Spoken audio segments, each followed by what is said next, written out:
Alright, hey guys, it's that time again. Time to rant about some company doing things.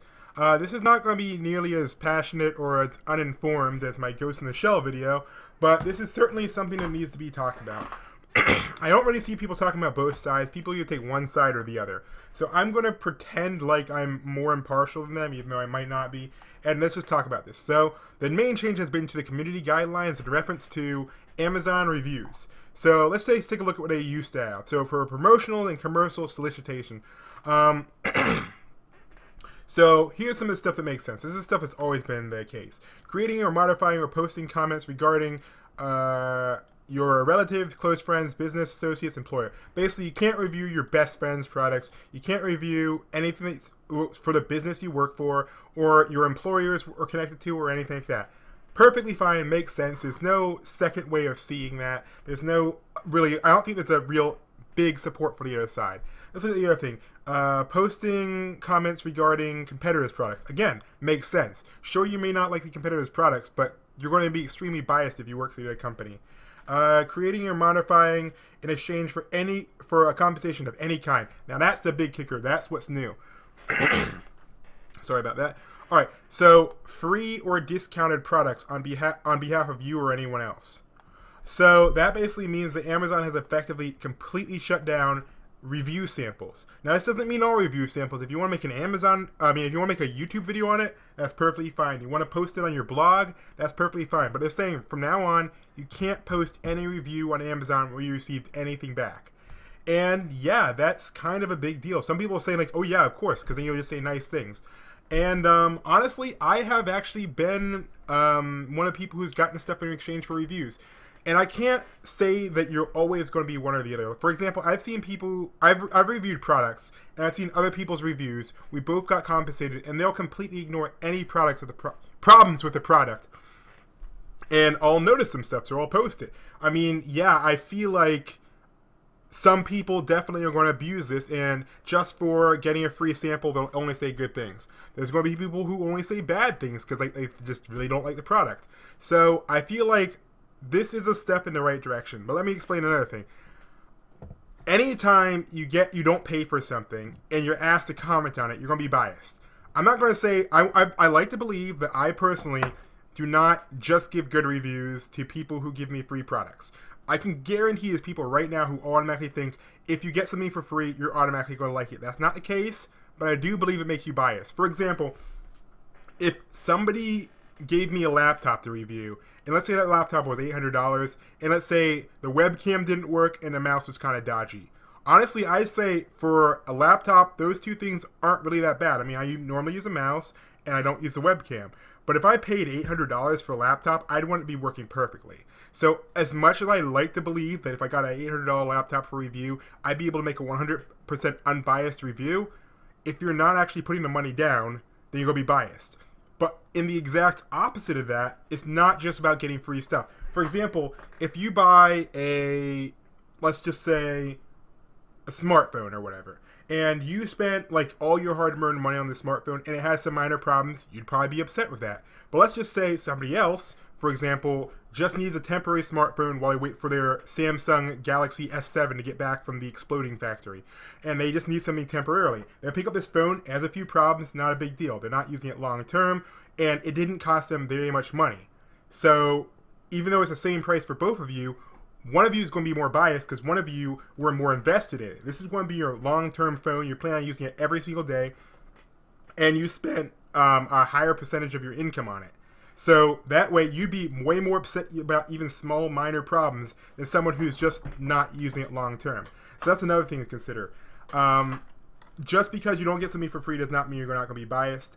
And again, another thing I've definitely noticed from my knife videos, people who have not used butterfly knives over $40 seem to really, really like it. They're like 440C, that's fine. But people who mainly use butterfly knives in like the $200 range are like 440C is crap. Personally, I agree. 440C is not high quality stainless steel, but for low quality items, or for low cost items, I should say, it's not bad. It is not something you'd want to use like long term. Like this knife is not going to be able to, hold an edge nearly as long as some higher quality stuff, but that doesn't mean it's bad. Does that mean I'm biased because I got one for free? Well, I figure the fact that I've actually dealt with this stuff before, and I already have a reference point to draw from, helps me judge that a little bit better. But again, everyone's biased. I'm biased for getting stuff for free. I'm also biased because most of the stuff I deal with is in that lower price range, so I view it a lot differently than someone who has used the higher end stuff.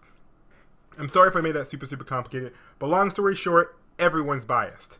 Now, the last thing, which is probably the most important thing that this changes is, okay, so right now, again, if you don't get stuff, if you've never done any type of product review where you've gotten anything for free, I can guarantee the first thing you're thinking is, well, if you're getting it for free, you shouldn't be able to post a review anyway because it's not fair to the people who actually paid for it. And to that, I have to say, well, think about the companies that are giving stuff away for free. Like, I know that a bunch, like, again, I'm not going to claim I'm a big YouTuber or even big on Amazon, but the most of the time when I get a review model from someone, it's usually from a small company. Small companies are the only ones actually willing to send me stuff because, again, I have a pretty small channel and I don't have, like, any followers on Amazon. So they're just looking for, basically, when you first come out with a product, how do you get people to talk about it?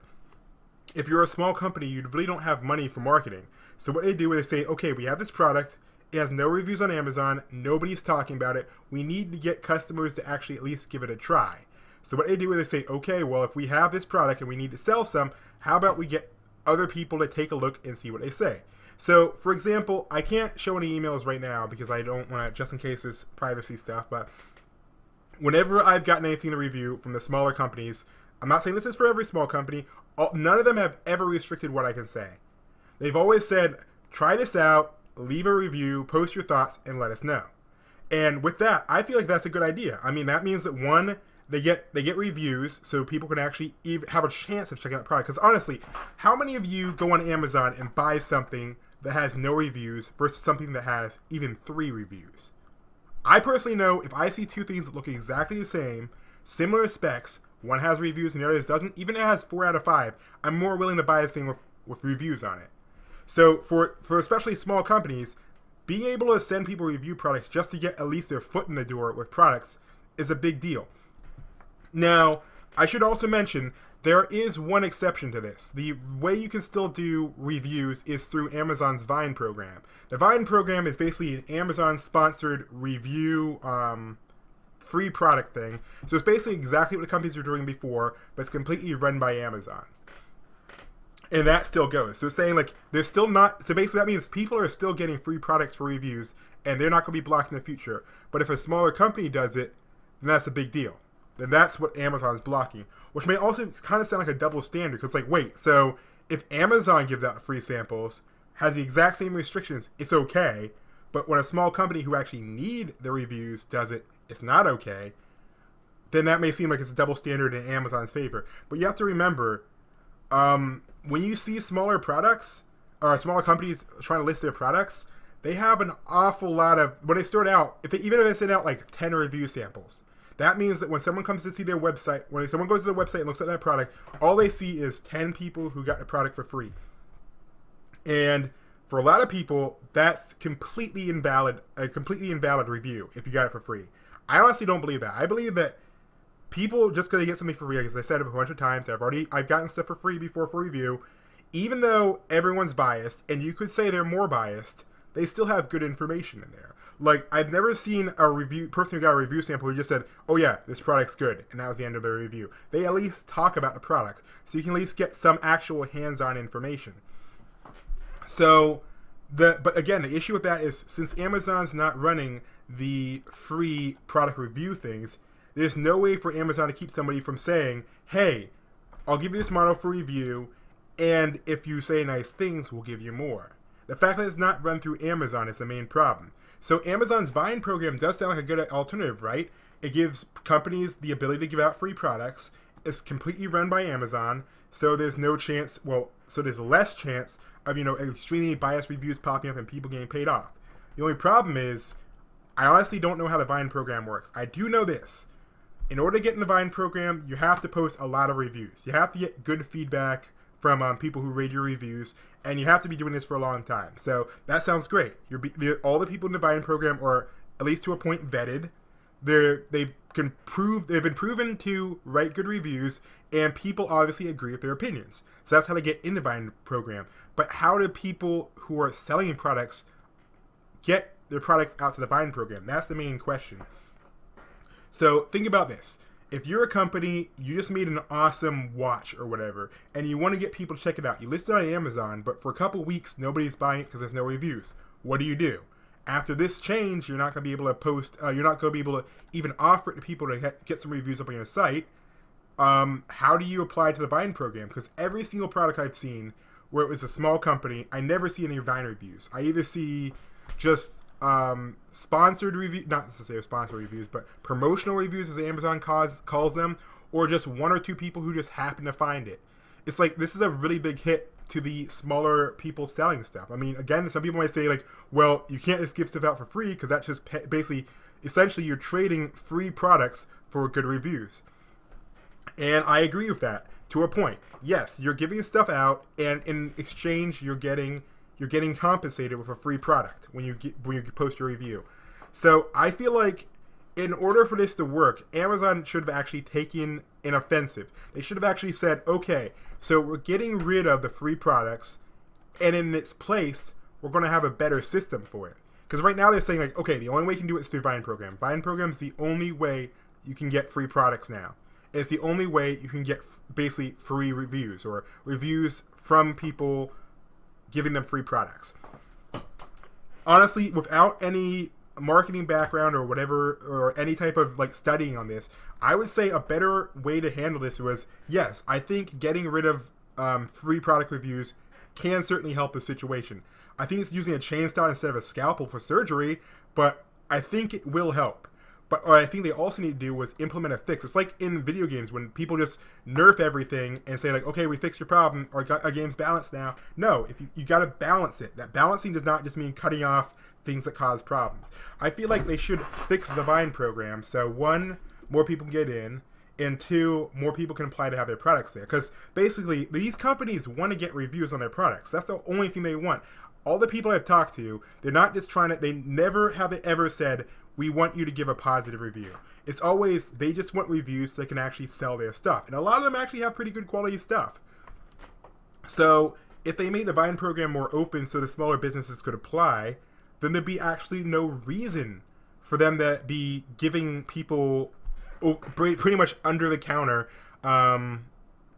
free products, because then they'd have a way they can get their stuff. It's kind of like Steam Greenlight or whatever. Actually, no, Steam Greenlight's different, but basically, if Amazon opens up its Vine program for both people testing products and the companies trying to actually get their products tested, I feel like that would be a better solution than just simply cutting off every single review where someone's getting a free sample. But again, even in this situation, even in this just general change of things, I'm going to be biased because I've got stuff in the past. But I'm freely willing to admit that the program we had before with just people getting free stuff, like what I was going through, was broken.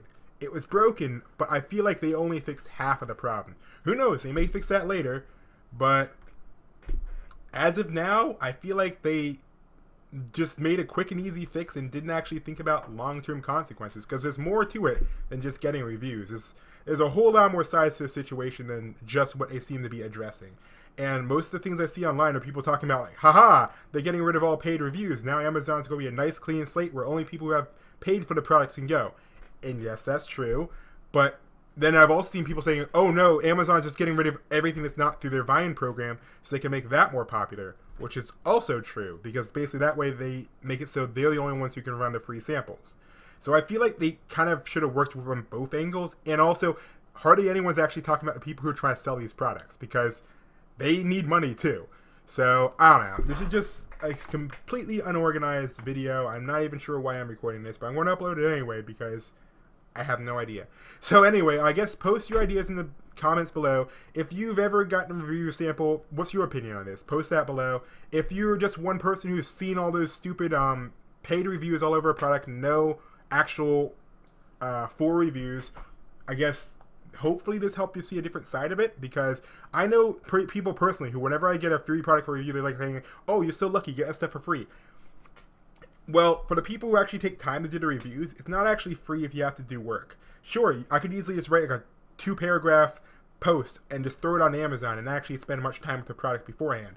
But that, people who normally get asked to do the free reviews are usually people who have actually spent time doing reviews before. It's not usually just anyone.